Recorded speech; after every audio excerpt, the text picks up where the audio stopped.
It's a process, an involuntary function by which lung muscles expand and contract fast. The human body can't survive without oxygen. So natural, so basic, that so often are we conscious of our lungs pumping, our chest heaving, never needing to be reminded that we're alive today because we're still breathing. But lately, it seems to have had to be more aware of this intake in my chest, having to manually manipulate the natural pattern in my breath. In times of pressure, in times of stress, sometimes the only solution I have left is to just breathe. Like on my alarm, mysteriously malfunctions during the morning of an important meeting. Breathe.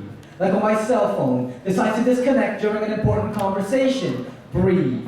Like when some asshole cuts me off in his BMW convertible, knowing for a fact that it's reckless drivers like that who make auto insurance in the state of Florida just that much more unaffordable. Breathe. Like when the bill collector calls me to schedule another payment. When I told the motherfucker yesterday that I didn't have the $100 to pay, and if I didn't have it then, well, God forbid I would have it today. Breathe. Like when I stop at Burger King on the way home from a 9-hour shift, hungry because I had to skip lunch, and the only job that this pimple-faced kid at the drive-thru has is to make sure that my Whopper has no tomatoes, but now I'm plucking tomato particles out of my teeth and my bitter breathe.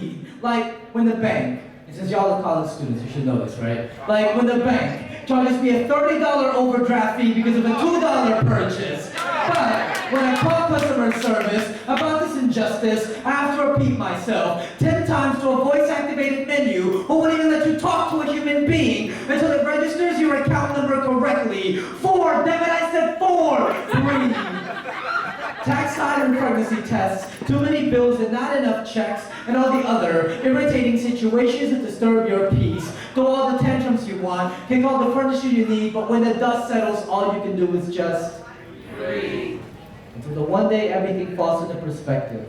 Walking into my best friend's bedroom to find him seated on the floor by his wife's bedside, waiting for the chance that she just might wake in the middle of the night, whispering for a glass of water, and he'll get it for her, knowing she's too weak to get it herself. In her type of condition, she lays in fetal position, cradles her bald head in complete submission, taking short breaths to cut the silence in the small incisions. He listens closely, entertains himself mostly by replaying the memories of days when her hair never ceased to grow, using those memories now to fight off the need to know that that's what chemo does to you. Imagine him sitting, waiting for the time to pass, fingers feeling the stubble of his own bald head, which he purposely shaved that morning just to make her laugh, wishing now that he could revert time and choose medicine instead of graphic design as a career path. But even that won't grant better answers, because with cancer, all you can do is remedy the symptoms and tend to her needs, then sit back in blind wisdom and just breathe.